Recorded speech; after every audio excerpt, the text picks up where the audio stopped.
By when I was in Kenya, someone told me of a school where all students are pregnant.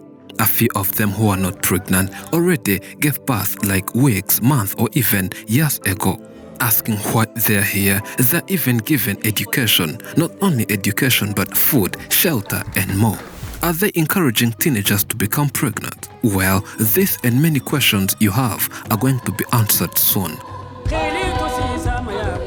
I wanted to know more of what happens there, so I took a public transport and traveled a very long journey so as to satisfy my curiosity. A school where all girls are pregnant. My name is Elizabeth Wanjiro Murioki, and I am a Kenyan, born and brought up here in Kenya. And I am the founding director of this organization. The organization is called Serene Haven, and Serene Haven is a rescue center for teenage mothers. We are all about women empowerment and youth empowerment. This rescue center has been working for 3 years now, welcoming and taking care of teenagers out there who get pregnant. And for the sake of the girl security, faces were covered. But do they rescue anyone? She tells us more of Serene Haven. What we are concentrating on is teenage moms, and the kind of girls that we help or rescue are girls of school-going age who have gotten pregnant through rape or through defilement, because as we all know is that children do not consent to sex. They're empowering and shaping these women, giving them education, as many of the young girls we all know are forced to drop out after conceiving, and they miss out the chance to have a better life or even a better future after giving birth. But with free education here, they're able to continue their educational career. Well, not everyone has such a golden and a caring heart. But where did the idea come from? And why did she decide to establish Serene Haven? My first baby when I was 18.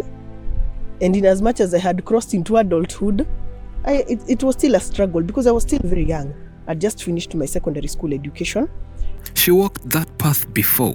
She had a boyfriend, and after finishing high school, she found herself pregnant, and that was one of the most difficult life experiences she has ever had.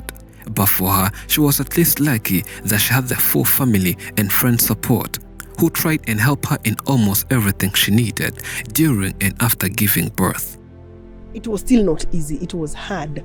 So I look at now these girls, the kind of girls that we have here, they have no support. Most of them have no support from anyone. Some of them are orphans who got pregnant where maybe they were under the care of of a relative or a well-wisher. And when she got pregnant, that person does not want her anymore. She adds that these young girls who get pregnant at such an early age as a result of rape are always shy and would never want to speak about anything on what happened to them. And it really takes time for them to start speaking out. And many people do not believe in them, which creates mental stress.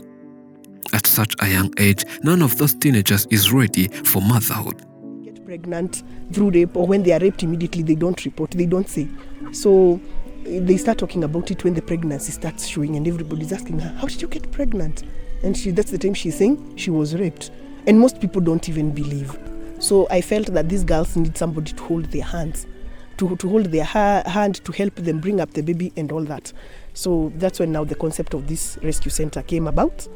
Serene Haven takes in young girls who are below 16 years of age. If they already gave birth, they make sure children get medical care, get vaccine and all of that kind. But most importantly, we make sure that these girls are getting an education.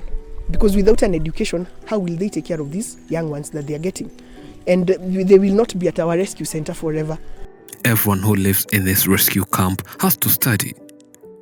They cooperated with a primary school that teaches those who are still on that level and have their own secondary school with their own teachers. Good morning, students. Good morning. These young girls have to wake up daily and go to their respective classrooms and attend their lessons. Today, we're learning mathematics. A times B minus. Some of them bring the babies in class, and others leave them in the daycare room where there is someone that takes care of them when their mothers are in class. Their class teacher adds that these girls are doing well and focus on their lessons. He believes that education provides stability in life, and it's something that no one can ever take away from you. They also learn more of how to behave in a society. Exactly at midday, the bell rings, and it's now time for them to return to their dormitories. As one can see, they're loving life here. It's now time to look after their babies and even breastfeed them, change their diapers, and more for the kids. Serene Haven not only offers education and shelter, but also daily meals for the girls to remain strong and healthy. It's now lunchtime. On the menu today, we have maize flour, also known as posho in this region, and some cabbages. Then they happily enjoy their meals together. Since they offer these services for free, they have gathered a lot of attention, and many people from different parts of the country call them daily. We get a lot of calls. There is a pregnant girl somewhere, there's a pregnant girl somewhere. And to be honest, right now I have, at the moment here inside the rescue center, I have about 20 girls. So the rescue center is like, it's full. So we cannot take in anymore. Not that we don't have space. We have space, but we don't have the funds. Where I'm saying it's full financial wise. We are fully stretched. That's the best that we can do right now. Because you see, where we are is a rental place. So we are paying rent, we are buying food, we have to buy books, we have to buy clothes for the girls, for the babies. At the moment, they're not welcoming more girls here because they still need a law to give these young girls, and when they get more support, they will again welcome more girls facing this problem daily. There was a girl at around the same time from my village who got pregnant, but her, I think she didn't get the same kind of support I got. She got married. So by the time I came to graduate, she had already gotten like 2 other children and had already been chased out of her husband's home. So I started looking at her and I was like, this could have been me, were it not somebody held my hand. Due to how they are not financially stable, it's always hard for her when she says no to people whom she would be welcoming here. Yet they have space, empty rooms, beds and more. But those girls will need to eat and all other basic needs that requires money.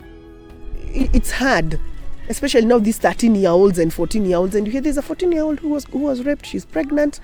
She was going to school. Now she can no longer go to school. She's living with an elderly grandmother, and I have to say no. As she said, these girls will not always be here for the rest of their lifetime, and if there is a relative who wants to have one of the girls, that option is available since they try and reconcile both the girl and the relatives.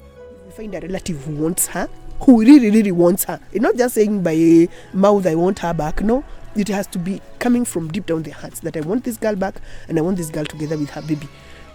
But it has, the reconciliation we have tried, it has worked for some it has not. Sometimes it goes well at home and sometimes it even becomes worse. That one day she met one of the girls who was sent back home. She met her on streets, smoking, and almost broke into tears, wondering why she never returned after seeing surviving getting complicated, as she has always wanted Serene Haven to be a home. Is to make Serene Haven a place where these girls can call home, first of all, where they can get education, and where they can live when they're able to stand on their 2 feet. That is my dream. When I release the girl from the gate, together with her baby, she has a job. She has a house. She will not have to go looking for a man to support her. As anybody who is watching this, I would humbly request you to come on board and support Serene Haven Rescue Center so that we can be able to reach out to more girls in Kenya and in Africa, because teenage pregnancy is not a problem only in Kenya. It's a problem in many African countries. You can contribute on the Giving Lives link found in description and pinned in top comments. Thank you for watching. I'm Elijah and this is Afrimax English. Remember to subscribe.